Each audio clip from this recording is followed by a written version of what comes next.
Okay, everybody, this is a translated 9 update, just to give you an idea of what's happening and where they're going.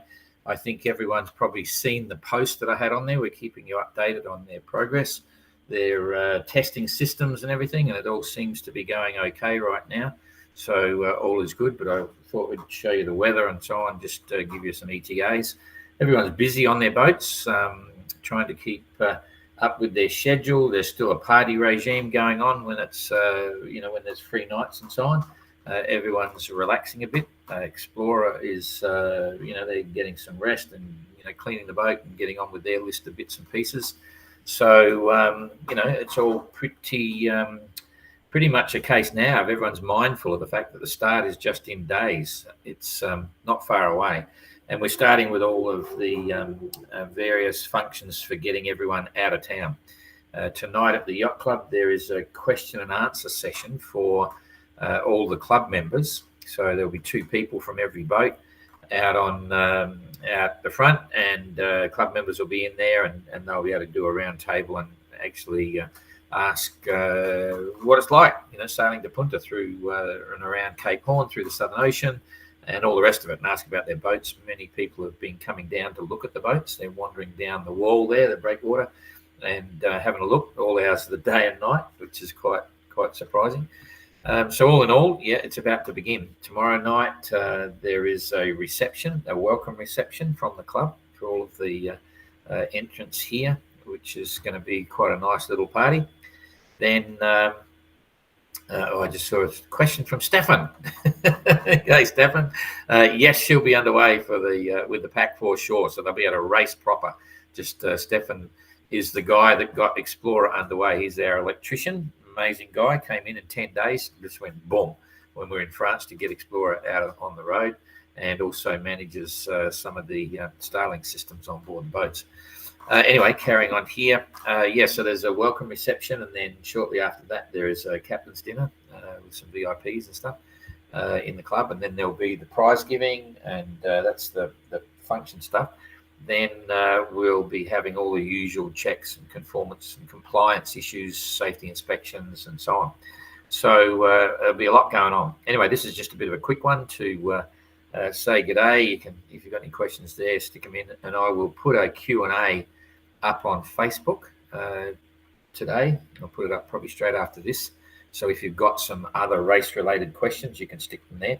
We're having some big issues with setting up the leaderboard for the next leg. When I say big issues, Yellowbrick have never done it before the way we've asked them to do it. And they've been working on the software program. And we're just about there, and we're just about ready to open it up. And the objective is to obviously get all the penalties right and so on. So when everyone's starting at the commencement of leg 3, we will, commencement of leg 4, I mean the last leg of the race, you will be watching live, real time for the combination of all 4 legs.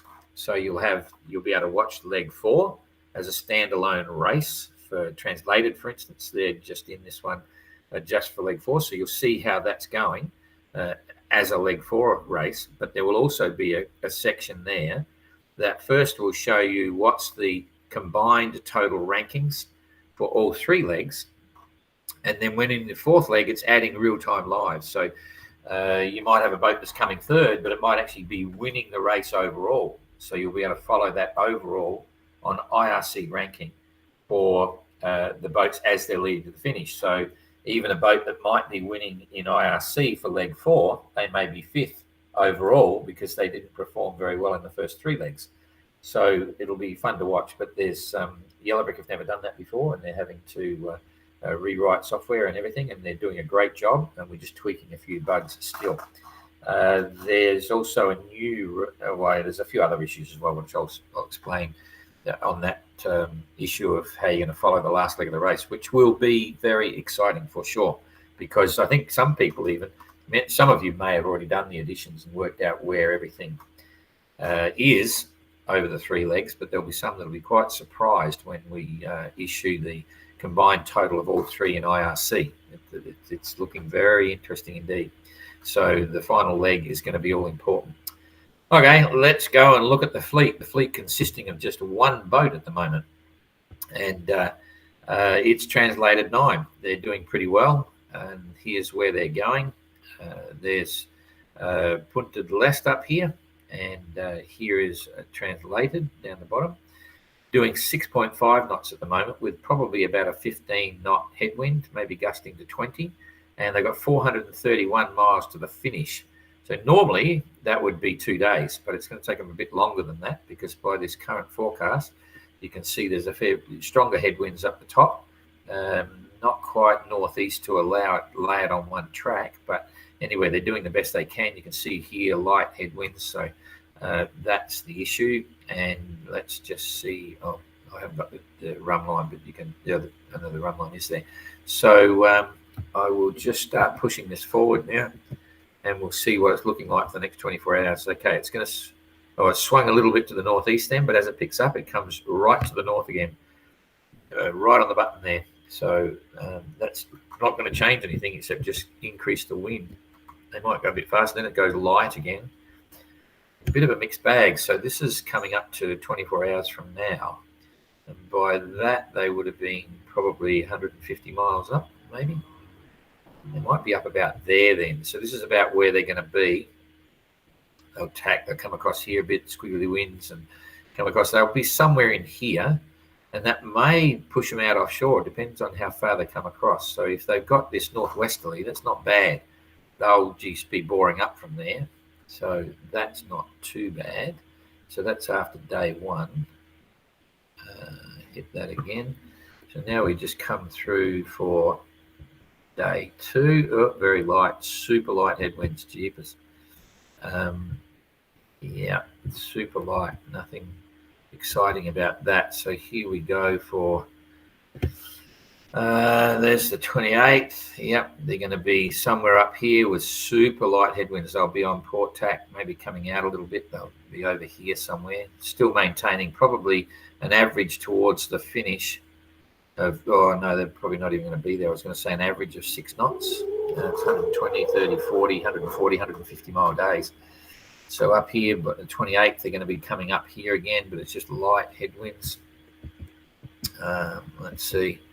Yep, they're not going to like that at all. But what they can do is motor, okay? And they won't hesitate to motor when they get that really light stuff. And then there's no real benefits anywhere. This wind change is not going to reach them before they get in, because we're expecting to see them in. What have they got again? I'm just going to check this. 400, yeah, 28th. They might not get in now to the 29th. Yeah, they're not going to be there till the 29th. So let's just push this in. And it's more headwinds. So they got it all the way to the line. They got some light stuff there hanging around. And then on the 29th, if they're still sailing and haven't motored all the way in by, sort of the 29th somewhere, they're going to kick from behind and they'll just rush in at the last minute. So absolutely they should, if everything goes as to plan and there's no issues with the boat. And at this stage, personally, I wouldn't expect it, touch wood. They've already sailed so far. The rig settled down, all that sort of stuff. I know the structure will be really strong now, so not a problem. So I would say sometime on the 29th, hopefully in the morning, and that puts them, even if it's midday, they're 24 hours ahead of the deadline. They have to actually be in behind the breakwater of Punta del Este no later than sort of midday on the 1st. So they'll have at least a full day up their sleeve.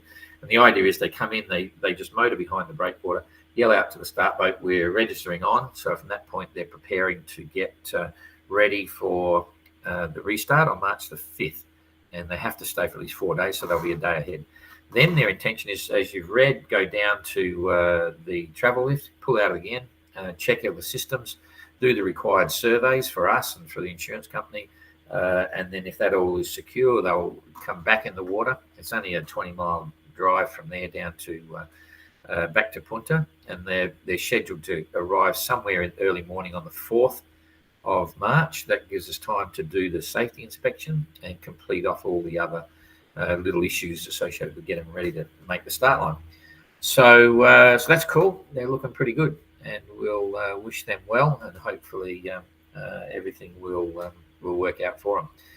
Okay, so that's that one. Let's just say good day to people here and see what questions. Good day, Captain Joey. Stefan's done. Captain Joey, I wish could be there to help. Yeah, please ask vessels to video photo the rig sails and wait for us to feel being on board. Yeah, we're still planning. It's not such a big day today. It's windy and it's overcast and it's going to be a bit of rain and blowy, but we've been super busy. There's a lot going on, and I still haven't got down to the boats. But Jane and I are going to be down there, and we're going to still try to do the onboard videos. We'll jump on board and walk you through the boats live, talking to the crew or the skipper or whatever, and give you a run through on the boats and put them up on the OGR website. So stand by for that. Catherine, looking forward to the passerelle. Looking forward to the passerelle. Yeah, not the paracel. Anyway, are they planning to motor to make it in time? Yes, they will. If they have to, they will motor. Jill, hi from sunny Kerry. Hi, Jill. If they don't make it on time, could they start? Yeah, they can start anytime they want. But they have to stay a minimum 4 days. So if they don't make it, if there's a problem, then they can start, up to a week after the restart. And in fact, we could even review that because it's the last leg of the race. But normally we say it's within a week of the restart, you can still take off. But we review that based on many factors. Bjorn, I guess they will be using the engine. Yeah, quite probably. Just to finish in time for the new start. Yes, looking forward to the Thorell. Yeah. Okay. All right. I think that's about it. So we'll see you again. I probably may not do another tracker tomorrow. We'll just see how it goes. We'll certainly keep you updated on the ETA, and there'll be a bit of an arrival. They don't have to cross the finish line. It's more a case of registering for the next leg. And we'll see you all again very soon, and I'll put a Q&A up shortly. Thanks for that. We'll see you later.